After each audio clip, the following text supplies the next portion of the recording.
নমস্কার, Bengali story telling channel থেকে আমি শুভ্রা। ভূতের গল্প সকলেরই শুনতে ভালো লাগে, সে যদি পরিচিত হয় তবুও ভূতের গল্প বলতেও ভালো লাগে, আর যারা শোনে শ্রোতারা তাদেরও ভালো লাগে। তা আজকের আমার গল্প খুবই পরিচিত, সত্যজিৎ রায়ের লেখা একটি গল্প, অনাথবাবুর ভয়।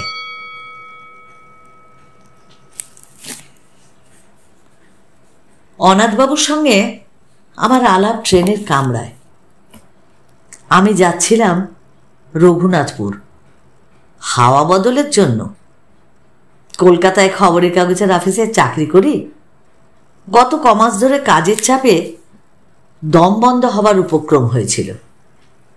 তাছাড়া আমার লেখার শখ, দু একটা গল্পের প্লটও মাথায় ঘুরছিল, কিন্তু এত কাজের মধ্যে কি আর লেখার ফুরসত জোটে? তাই আর ৭-৫ না ভেবে 10 দিনের পাওয়া ছুটি আর দিস্তেখানে কাগজ নিয়ে বেরিয়ে পড়লাম। এত জায়গা থাকতে রঘুনাথপুর কেন, তার অবশ্য একটা কারণ আছে। ওখানে বিনা খরচায় থাকার একটা ব্যবস্থা জুটে গেছে। আমার কলেজের সহপাঠী বীরেন বিশ্বাসের পৈতৃক বাড়ি রয়েছে রঘুনাথপুরে। কফি হাউসে বসে ছুটিতে কোথায় যাওয়া যায় এই আলোচনা প্রসঙ্গে বীরেন খুব খুশি হয়ে ওর বাড়িটা অফার করে বলল, আমিও যেতাম, কিন্তু আমার এদিকে অনেক ঝামেলা, বুঝতেই তো পারছিস। তবে তোর কোনো অসুবিধা হবে না। আমাদের 50 বছরের পুরনো চাকর ভরদ্বাজ রয়েছে ও বাড়িতে, ওই তোর দেখাশোনা করবে, তুই চলে যা। গাড়িতে যাত্রী ছিল অনেক। আমার বেঞ্চিতে আমারই পাশে বসেছিলেন অনাথ বন্ধু মিত্র, এই বেটেঘাটো মানুষটা, বছর 50 আন্দাজ বয়স, মাঝখানে টেরিকাটা কাঁচা পাকা চুল, চোখের চাউনিটা খুব তীক্ষ্ণ, আর ঠোঁটের কোণে এমন একটা ভাব যেন মনের আনাচে কানাচে সদাই তার কোনো মজার চিন্তা ঘোরাফেরা করছে। পোশাক আশাকের ব্যাপারেও একটা বিশেষত্ব লক্ষ্য করলাম। ভদ্রলোকে হঠাৎ দেখলে মনে হবে তিনি যেন 50 বছরের পুরনো কোনো নাটকের চরিত্রে অভিনয় করার জন্য সেজেগুজে তৈরি হয়ে এসছে। ওরকম কোট, ওই ধরনের শার্টের কলার, ওই রকম চশমা, আর বিশেষ করে ওই বুট জুতো, এইসব আর আজকালকার দিনে কেউ পরে না। অনাথবাবুর সঙ্গে আলাপ করে জানলাম তিনিও রঘুনাথপুর যাচ্ছেন। কারণ জিজ্ঞাসা করাতে কেমন যেন একটু অন্যমনস্ক হয়ে পড়লেন। কিংবা এও হতে পারে যে ট্রেনের শব্দের জন্য তিনি হয়তো আমার প্রশ্নটা ঠিকমতো শুনতে পাননি। বীরেনের পৈতৃক ভিটেটা দেখে আমার মনটা বেশ খুশি হয়ে উঠল। বেশ বাড়ি, সামনে 1 ফালি জমি, তাতে সবজি ফুল গাছ 2 রয়েছে। কাছাকাছির মধ্যে অন্য কোনো বাড়ি নেই, কাজেই পড়শির উৎপাত থেকেও রক্ষা। আমি আমার থাকার জন্য ভরদ্বাজের আপত্তি সত্ত্বেও ওই চিলেকোঠাটাই বেছে নিলাম। আলো, বাতাস, নির্জনতা, তিনটেই অপর্যাপ্ত পাওয়া যাবে ওখানে। ঘর দখল করে জিনিসপত্র গোছাবার সময় দেখি আমার দাড়ি কামানোর খুঁটটা আনতে ভুলে গেছি। ভরদ্বাজ শুনে বলল, তা দিয়ে কি হয়েছে খোকাবাবু? এই তো কুণ্ডুবাবুর দোকান, 5 মিনিটের পথ, সেখানে গেলেই পাবেক্ষণ বিলেড। বিকেল 4টে নাগাদ চা টা খেয়ে কুণ্ডুবাবুর দোকানের উদ্দেশ্যে বেরিয়ে পড়লাম। গিয়ে দেখি সেটা একটা ভালো বেশ আড্ডার জায়গা। দোকানের ভেতর 2টো বেঞ্চিতে বসে 5-7টা পৌর ভদ্রলোক রীতিমতো গল্প জমিয়েছে। তাদের মধ্যে একজন বেশ উত্তেজিতভাবে বলছেন, আরে বাপু, এ তো আর শোনা কথা নয়, এ আমার নিজের চোখে দেখা, আর 30 বছর হয়ে গেল বলেই কি সব মন থেকে মুছে গেল? এইসব স্মৃতি অত সহজে ভুলবার নয়, আর বিশেষ করে যখন হলধর দত্ত ছিল আমার অন্তরঙ্গ বন্ধু।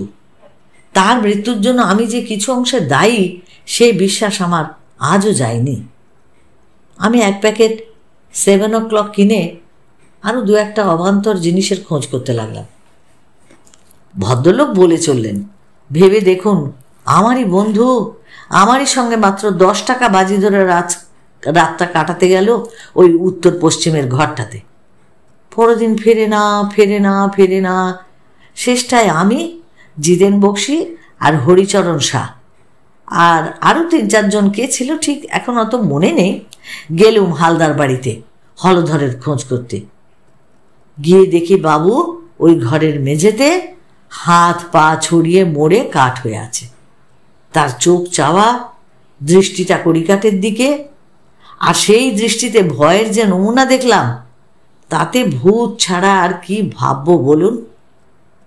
গায়ে কোনো ক্ষতচিহ্ন নেই, বাঘের আঁচড় নেই, সাপের ছোবল নেই, কিচ্ছু না। আপনারাই বলুন, এখন আপনারা কি বলবেন? আরও মিনিট 5 দোকানে থেকে আলোচনার বিষয়টা সম্পর্কে মোটামুটি একটা আমার ধারণা হলো। ব্যাপারটা এই যে রঘুনাথপুরের দক্ষিণ প্রান্তে হালদার বাড়ি বলে একটা 200 বছরের পুরনো ভগ্নপ্রায় জমিদারি প্রাসাদ আছে।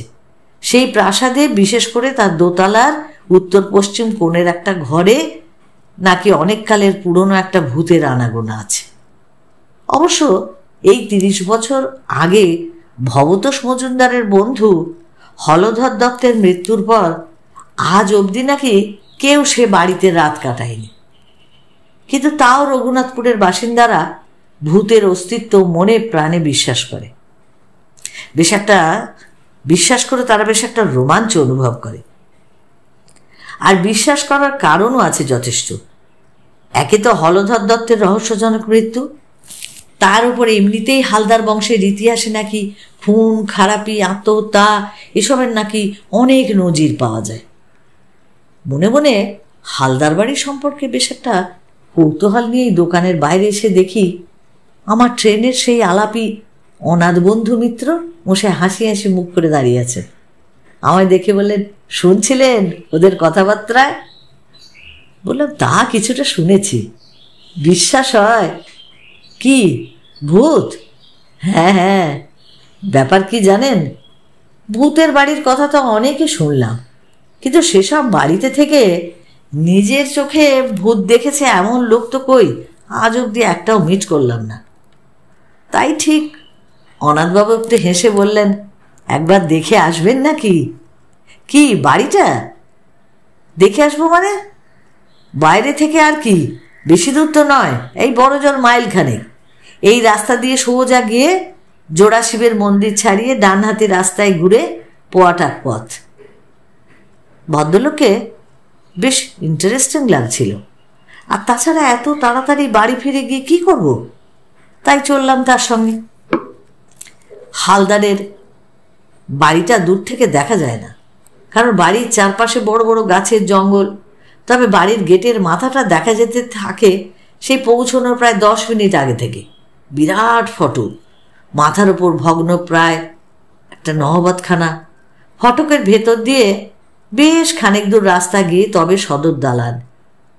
2-3টে মূর্তি আর ফোয়ারার ভগ্নাবশেষ দেখে বুঝলাম যে বাড়ির আর ফটকের মাঝখানের এই জায়গাটা আগে বাগান ছিল।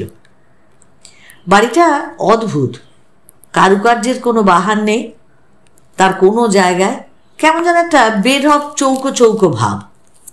বিকেলের পড়ন্ত রোদ এসে পড়েছে তার শ্যাওলা আবৃত দেয়ালে। মিনিটখানে চেয়ে থাকার পর অনাথবাবু বললেন, আমি যতদূর জানি রোদ থাকতে ভূত বেরোয় না। তারপর আমার দিকে চেয়ে চোখ টিপে বললেন, একবার চট করে সেই ঘরটা দেখে এলে হয় না?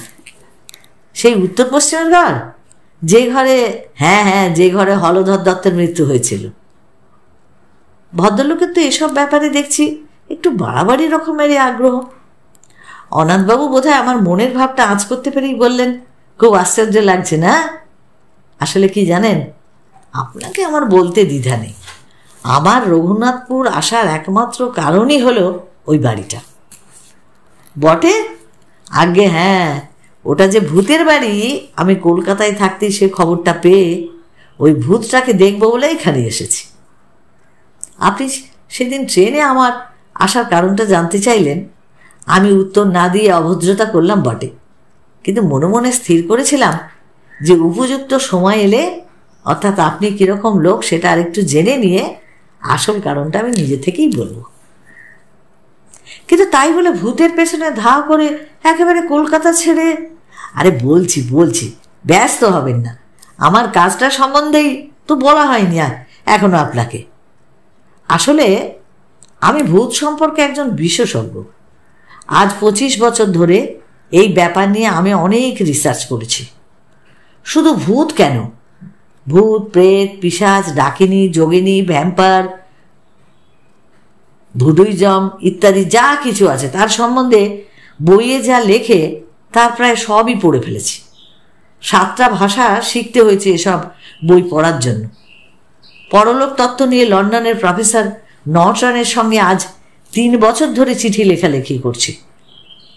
আমার লেখা প্রবন্ধ বিলেতের সব নামকরা কাগজে বেরিয়েছে। আপনার কাছে বড়াই করে কি লাভ? তবে এটুকু বলতে পারি যে এদেশে এই ব্যাপারে আমার চেয়ে বেশি জ্ঞানী লোক বোধহয় আর নেই। ভদ্রলোকের কথা শুনে তিনি যে মিথ্যে বলছেন বা বাড়িয়ে বলছেন এটা আমার কিন্তু তখন একবারও মনে হয় না, বরং তার সম্বন্ধে খুব সহজে একটা বিশ্বাস আর শ্রদ্ধার ভাব জেগে উঠল। অনাথবাবু একটুক্ষণ চুপ করে থেকে বললেন, ভারতবর্ষের অন্তত 300 ভূতের বাড়িতে আমি রাত কাটিয়েছি। বাবা, বলেন কি? হ্যাঁ, আর সেসব কিরকম জায়গায় জানেন? এই ধরুন জব্বলপুর, কার্শিয়াং, চেরাপুঞ্জি, কাঁথি, কাটোয়া, যোধপুর, আজিমগঞ্জ, হাজারিবাগ, সিউড়ি, বারাসাত, আর কত কত চাই। 56টা ডাকবাংলো আর কম করে 30টা নীলকুঠিতে আমি রাত্রি যাপন করেছি। এছাড়া কলকাতা এবং তার কাছাকাছির মধ্যে অন্তত 50খানা বাড়ি তো আছেই। কিন্তু অনাথবাবু হঠাৎ থেমে গেলেন। তারপর ধীরে ধীরে মাথা নেড়ে বললেন, ভূত আমায় ফাঁকি দিয়েছে।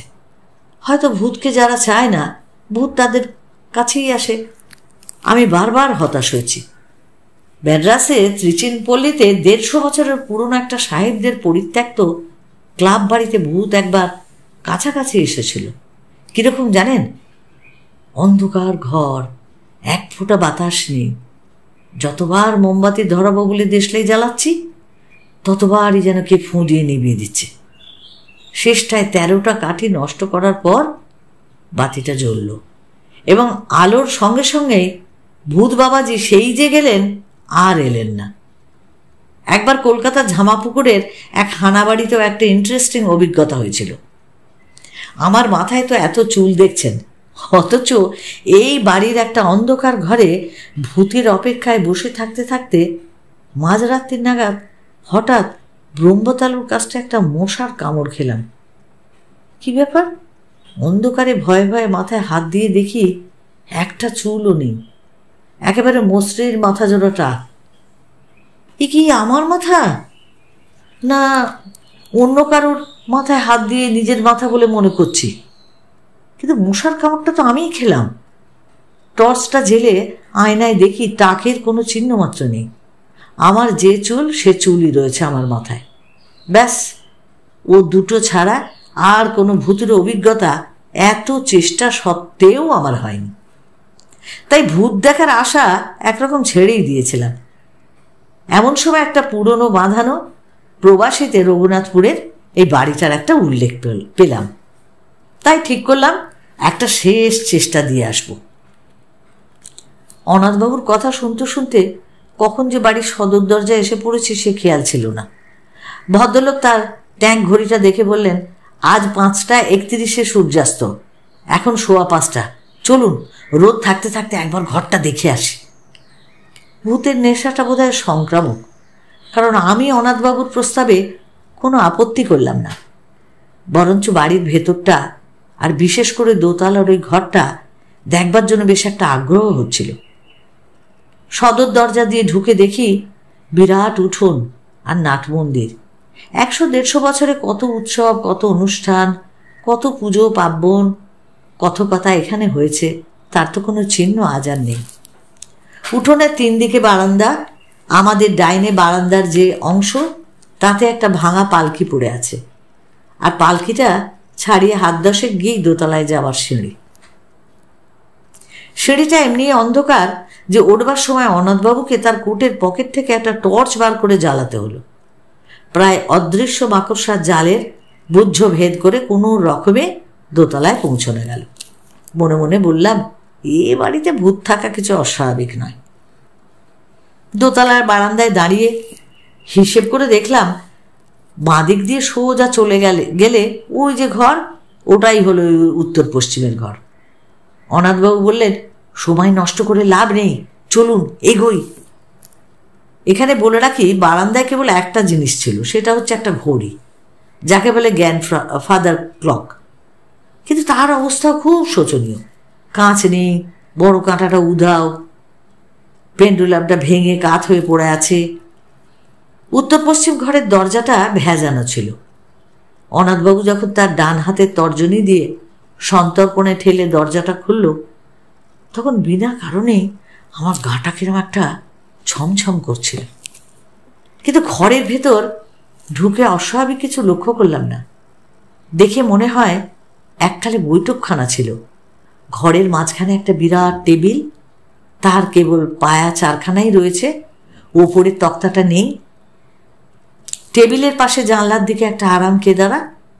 অবশ্য এখন আর সেটা আরামদায়ক হবে কিনা সন্দেহ, কারণ তার একটা হাতল আর বসবার জায়গায় বেতের খানিকটা অংশ লোপ পেয়েছে। উপরের দিকে চেয়ে দেখি, ছাদ থেকে ঝুলছে একটা সেই টানা পাখার ভগ্নাংশ, অর্থাৎ তার দড়ি নেই, কাঠের ডান্ডাটা ভাঙা আর ঝালরের অর্ধেকটা ছেঁড়া। এছাড়া ঘরে আছে একটা খাঁচকাটা বন্দুক রাখার তাক, একটা নলবিহীন গড়গড়া আর দুখানা সাধারণ হাতল ভাঙা চেয়ার। অনাথবাবু কিছুক্ষণ একেবারে স্তব্ধ হয়ে রইলেন। মনে হলো খুব মনোযোগ দিয়ে কিছু একটা অনুভব করার চেষ্টা করলেন। প্রায় মিনিট খানেক পরে বললেন, একটা গন্ধ পাচ্ছেন? কি গন্ধ? মাদ্রাজি ধূপ, মাছের তেল আর মরা পোড়ার গন্ধ মেশানো একটা গন্ধ। আমি বার দুই এক বেশ জোরে জোরে শ্বাস টানলাম। অনেক দিনের বন্ধ ঘর খুললে যে একটা ভ্যাবসা গন্ধ বেরোয়, সে গন্ধ ছাড়া আর কোনো গন্ধই পেলাম না। তাই বললাম, কই, ঠিক বুঝতে পারছি না তো। অনাথবাবু আর একটুক্ষণ চুপ করে থেকে হঠাৎ বাঁ হাতের তেলুতে ডান হাত দিয়ে একটা ঘুষি মেরে বললেন, বহুত আচ্ছা, এ গন্ধ আমার চেনা গন্ধ।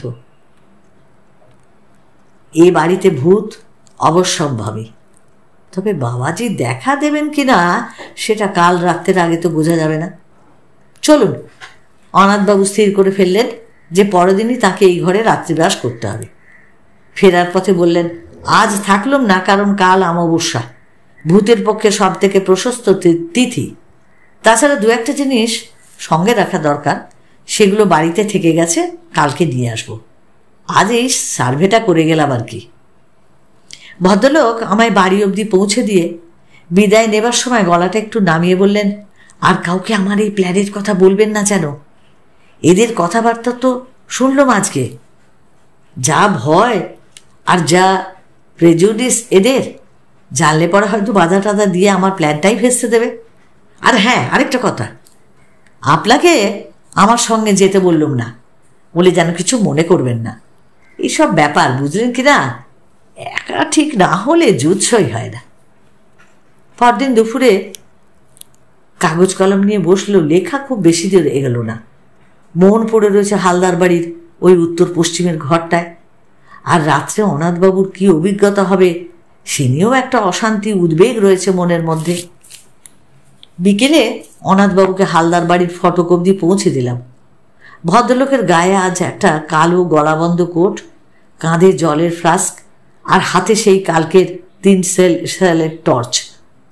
ফটক দিয়ে ঢোকবার আগে কোটের দু পকেটে দুটো হাত ঢুকিয়ে দুটো বোতল বার করে আমায় দেখিয়ে বললেন, এই দেখুন, এটাতে রয়েছে আমার নিজের ফর্মুলা তৈরি তেল। শরীরের অনাবৃত অংশে মেখে নিলে আর মশা কামড়াবে না। আর এই যে দ্বিতীয়টা হলো কার্বলিক অ্যাসিড, ঘরের আশেপাশে ছড়িয়ে দিলে সাপের উৎপাত থেকে একদম নিশ্চিত। এই বলে বোতল দুটো পকেটে পুড়ে টর্চটা মাথায় ঠেকিয়ে আমায় একটা সেলাম টুকে ভদ্রলোক বুট জুতো খড় খটিয়ে হালদার বাড়ির দিকে চলে গেলেন।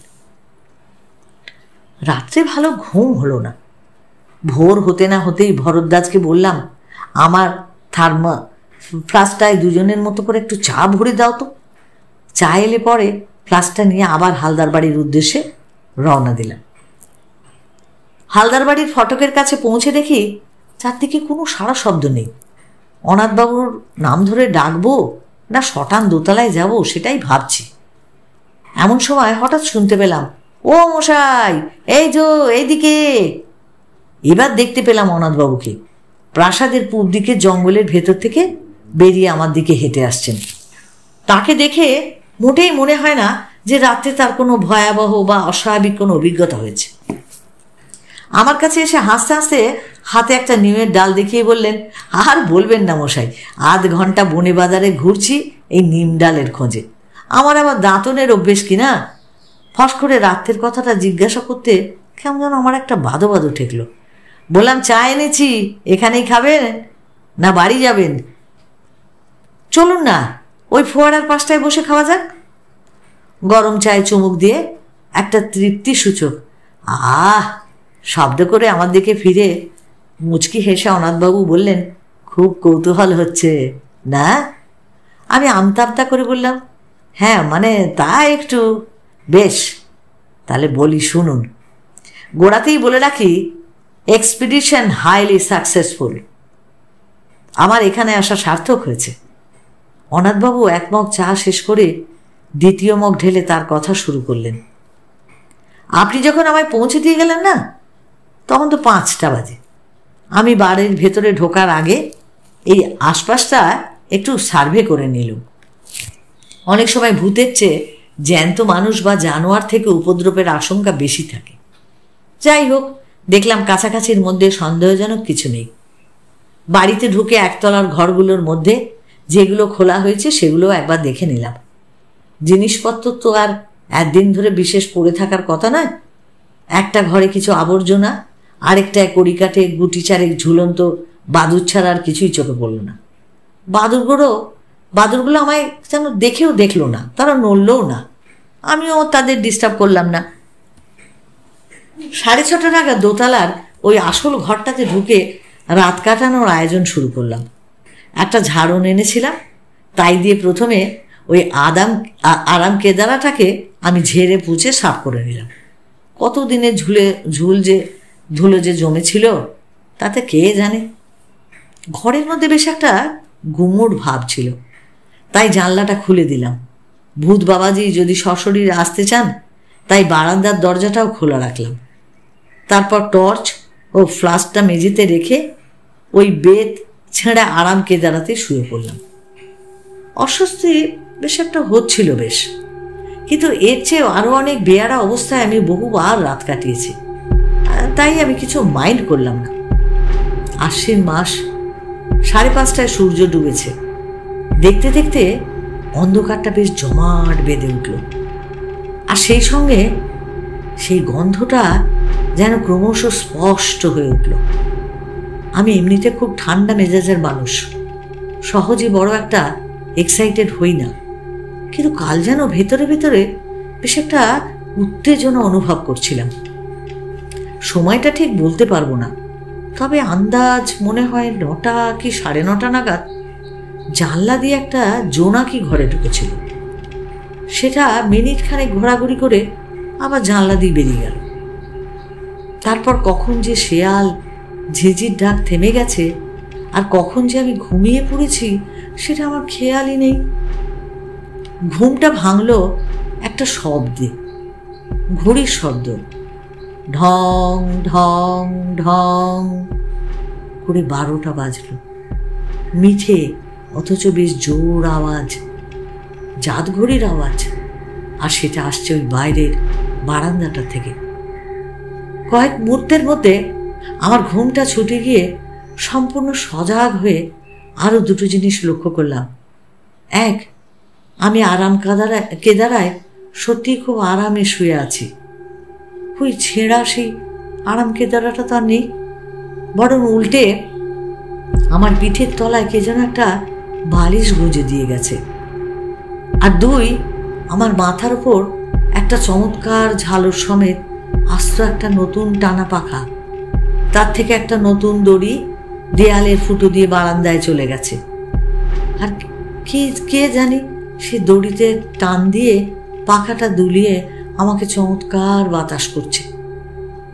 আমি অবাক হয়ে সব দেখছি আর উপভোগ করছি।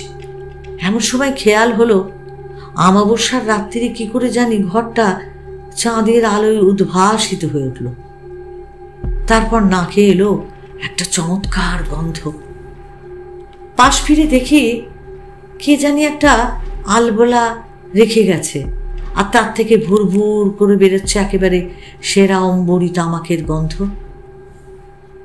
অনাথবাবু একটু থামলেন, তারপর আমার দিকে ফিরে হেসে বললেন, বেশ মনোরম পরিবেশ নয় কি?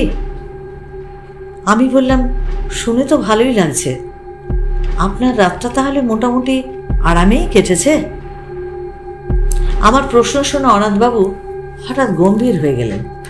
খানিকক্ষণ অপেক্ষা করে আমি আর ধৈর্য রাখতে না পেরে বললাম, তাহলে কি সত্যি আপনার কোনো ভয়ের কারণ ঘটেনি? ভূত কি আপনি দেখেননি? অনাথবাবু আবার আমার দিকে চাইলেন। এবার কিন্তু আর ঠোঁটের কোণে সে হাসিটা নেই। ধরা গলায় ভদ্রলোকের প্রশ্ন এলো, পরশু যখন আপনি ঘরটায় গেলেন তখন কড়িকাঠের দিকটা ভালো করে লক্ষ্য করেছিলেন কি? আমি বললাম, তেমন ভালো করে তো দেখিনি বোধহয়। কেন বলুন তো? অনাথবাবু বললেন, ওখানে একটা বিশেষ ব্যাপার রয়েছে, সেটা না দেখলে বাকি ঘটনাটা বোঝাতে পারবো না। চলুন। অন্ধকার সিঁড়ি দিয়ে উঠতে উঠতে অনাথবাবু কেবল একটা কথা বললেন, আমার আর ভূতের পেছনে ধাওয়া করতে হবে না সীতেশবাবু, কোনো দিনও না। সে শখ আমার মিটে গেছে। বারান্দা দিয়ে যাবার পথে ঘড়িটার দিকে চেয়ে দেখলাম ঠিক সেই রকমই ভাঙা অবস্থা। ঘরের দরজার সামনে পৌঁছে অনাথবাবু বললেন, চলুন। দরজাটা ভেজানোই ছিল। আমি হাত দিয়ে ঠেলে ঘরের মধ্যে ঢুকলাম। তারপর 2 পা এগিয়ে মেঝের দিকে চোখ পড়তেই আমার সমস্ত শরীরে একটা বিস্ময়, একটা আতঙ্কের শিহরণ খেলে গেল। বুট জুতো পরা, ওটা কে পড়ে আছে মেঝেতে? আর বারান্দার দিক থেকে কার একটা অট্ট হাসি হালদার বাড়ির আনাচে কানাচে প্রতিধ্বনিত হয়ে আমার রক্ত জল করে আমার জ্ঞান, বুদ্ধি, চিন্তা সব লোপ পাইয়ে দিচ্ছে। তাহলে কি? আর আমার কিছু মনে নেই। যখন জ্ঞান হলো, দেখি ভরদ্বাজ আমার খাটের পায়ের দিকে দাঁড়িয়ে আছে, আর আমায় হাত পাখা দিয়ে বাতাস করছেন ভবতোষ মজুমদার। আমার চোখ খুলতে দেখে ভবতোষ বললেন, ভাগ্যে সিধুচরণ আপনাকে দেখেছিল বাড়িতে ঢুকতে, নইলে যে কি দশা হতো আপনার জানি না। ওখানে গেলেন কেন? কোন আক্কেলে? আমি বললাম, অনাথবাবু যে রাত্রে। ভবতোষ বাবু বাধা দিয়ে বললেন, আর অনাথবাবু, কাল যে অতগুলো কথা বললাম সেসব বোধহয় কিছুই বিশ্বাস করেননি ভদ্রলোক। ভাগ্যে আপনিও তার সঙ্গে রাত কাটাতে যাননি ও বাড়িতে। দেখলেন তোর অবস্থা। হলধরের যা হয়েছিল এরও ঠিক তাই হলো। মোড়ে একেবারে কাঠ, আর চোখ ঠিক সেইভাবে চাওয়া, সেই দৃষ্টি সেই কড়িকাঠের দিকে। আমি মনে মনে বললাম, না, মোড়ে কাঠ নয়। মোড়ে কি হয়েছেন অনাথবাবু তা আমি জানি। কালও সকালে গেলে দেখতে পাবো তাকে। গায়ে কালো কোট, পায়ে বুট জুতো, হালদার বাড়ির পূব দিকের জঙ্গল থেকে নিমের দাঁতন হাতে হাসতে হাসতে বেরিয়ে আসছেন। এই সুন্দর গল্পটা যদি তোমাদের ভালো লাগে তাহলে তোমরা অবশ্যই লাইক করো, প্রিয়জনকে শেয়ার করতে ভুলো না কিন্তু। আর যারা এখনও সাবস্ক্রাইব করনি তারা অবশ্যই সাবস্ক্রাইব করে প্লিজ প্লিজ একটু আমার সাথে থেকো। সকলে ভালো থেকো, অপেক্ষায় থেকো আবার আমার নতুন গল্পের জন্য।